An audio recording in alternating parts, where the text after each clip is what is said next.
مکلف ہیں، یہ ہماری ذمہ داری ہے، یہ ہمارے اختیار میں ہے، اس میں ہم جتنی کوشش کر سکتے ہیں کریں۔ تو اس لیے نماز کو سیکھ کر پڑھیں، اس کو تمام ارکان، شرائط، فرائض، واجبات، آداب، مستحبات، ہر چیز کی رعایت کر کے پابندی سے نماز پڑھی جائے تو اس کو کہتے ہیں اقامت صلاح، کہ اس کے تمام ارکان، شرائط، فرائض، واجبات، سنن، مستحبات اور آداب کی رعایت کر کے نماز پڑھیں، ایسی نماز پڑھنی ہے۔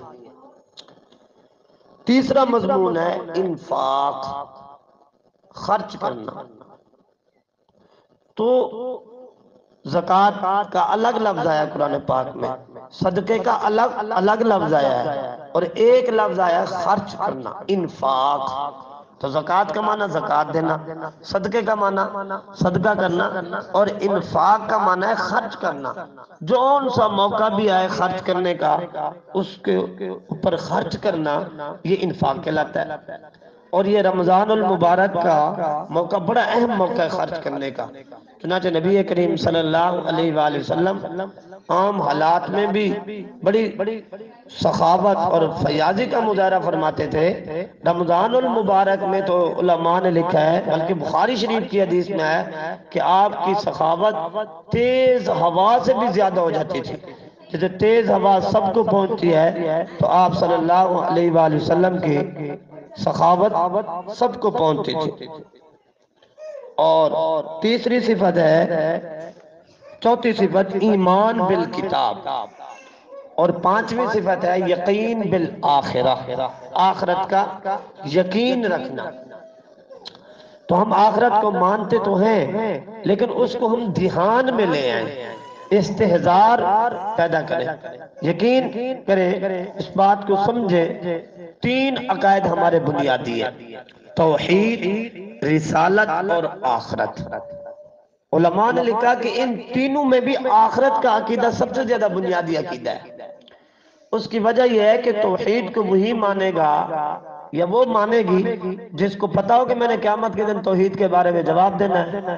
رسالت کو بھی وہی مانیں گے نا جن کو یقین ہو کہ ہم نے قیامت کے دن ہمارے سے رسالت کے بارے میں سوال ہونا ہے اور ہم نے اس کا کیا کرنا ہے، جواب دینا۔ تو یہ تھی مومنین کی 5 صفات۔ اللہ رب العزت ہم سب کے اندر اعلیٰ پیمانے پر ان صفات کو پیدا فرمائے۔ اب دوسرا گروہ ہے منافقین، دوسری قسم انسان کی، ان کی کئی ساری خصلتیں یہاں اللہ تعالیٰ نے بیان فرمائی ہیں۔ ہم نے ان سب سے بچنا ہے، ان سب سے بچنا ہے، کیونکہ منافق کی کوئی بھی صفت انسان کے اندر آ جائے تو وہ عملی منافق بن جاتا ہے۔ عقیدے کا بے شک نہیں ہوتا لیکن وہ عملی منافق بن جاتا ہے۔ جیسے حدیث مبارکہ میں آتا ہے کہ منافق کی 3 نشانی ہیں، وہ جب بولتا ہے جھوٹ بولتا ہے، اور جب وعدہ کرتا ہے تو وعدے خلافی کرتا ہے، اور جب اس کے پاس امانت رکھوائی جائے تو امانت میں خیانت کرتا ہے۔ تو ہم نے ان نشانیوں سے، منافقوں کی ان صفات سے بچنا ہے۔ بچیں گے تبھی تو ہم کامل مومن بنیں گے، ورنہ ہمارے ساتھ وہ منافقوں کی نشانیاں لگی رہیں گی اور عملی منافق بن جاتا ہے بندہ۔ نمبر 1 جھوٹ، جھوٹ سے بچنا ہے، اور یہ عام ہو گیا ہے، جھوٹ کا نام بھی بدل کے رکھ دیا۔ شیطان انسان کو اسی طرح گمراہ کرتا ہے نا، تو گناہوں کے نام ہی بدل کے رکھوا دیتا ہے۔ اب جھوٹ کا نام بہانہ رکھا تو بات بات پہ جھوٹ بولتے ہیں اور ہم کہہ دیتے جی میں نے بڑا بہانہ بنایا، نہیں۔ اور اس معاملے میں بڑی احتیاط کی ضرورت ہے۔ ایک مرتبہ نبی کریم صلی اللہ علیہ وآلہ وسلم کے سامنے ایک عورت نے اپنے بچے سے کہا کہ ادھر آؤ تمہیں ایک چیز دوں گی۔ یہ عورتیں بڑی توجہ سے سنیں، اس نے کہا ادھر آؤ بچہ آپ کو یہ چیز دوں گی۔ آپ صلی اللہ علیہ وآلہ وسلم نے فرمایا تیرے پاس کیا ہے جو تو نے کہا ہے کہ ادھر آؤ چیز دوں گی؟ تو اس عورت نے کہا اللہ کے نبی صلی اللہ علیہ وسلم میرے پاس کھجور ہے، یہ آئے گا اس پہ کھجور دوں گی۔ فرمایا اگر تمہارے پاس کھجور نہ ہوتی تو تم نے بچے سے جھوٹ بولا تھا، جھوٹا وعدہ کیا تھا۔ اس قدر احتیاط کی ضرورت ہے۔ تو بچوں سے بات کریں، ہم تو پرواہ نہیں کرتے، بچہ ہے جی اس کو چپ کرانے کے لیے جی جان نہیں چھوڑ رہا تھا جی، جی تنگ کیا ہوا تھا یوں کہ نہیں، ایسے نہیں، جھوٹ نہیں بولنا، جھوٹا وعدہ نہیں کرنا، تو جھوٹ۔ اور دوسری بری صفت ہے دھوکا، اور تیسری ان کی بری صفت ہے عدم شعور، شعور نہ ہونا۔ یہ بڑی عجیب بات ہے۔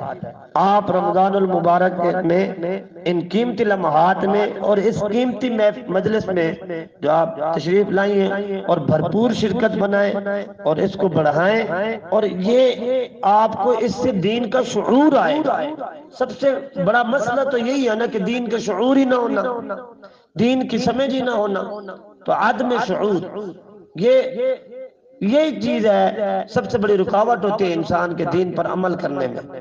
تو اس کو ہم نے دور کرنا ہے، ہم نے دین کو سمجھنا ہے، اس کی سمجھ، شعور، عقل ہم نے اپنے اندر پیدا کرنا۔ اور اگلی ان کی صفت ہے، بری صفت ہے قلبی بیماریاں، قلبی بیماریاں، تو دل بیمار ہے، تو یہ دل جو ہے صحیح ہو جائے، ہم نے اپنے دل کو درست کرنا ہے۔ فَيَطْمَعَ الَّذِي فِي قَلْبِهِ مَرَضٌ فِي قُلُوبِهِمْ مَرَضٌ، تو یہ دل بیمار ہو جاتا ہے۔ توجہ فرمائیں، دل کی تین قسمیں ہیں۔ دل کی کتنی قسمیں ہیں؟ تین۔ ہم نے اللہ تعالیٰ سے رمضان المبارک کے قیمتی لمحات میں دعائیں مانگنی ہے کہ ہمیں اچھا صاف ستھرا دل عطا فرما۔ ایک دل ہے اس کو کہتے ہیں قلب سقیم، بیمار دل، قلب مریض، یہ پہلی قسم ہے۔ اور دوسری قسم ہے دل کی قلب سلیم، الا من اتی اللہ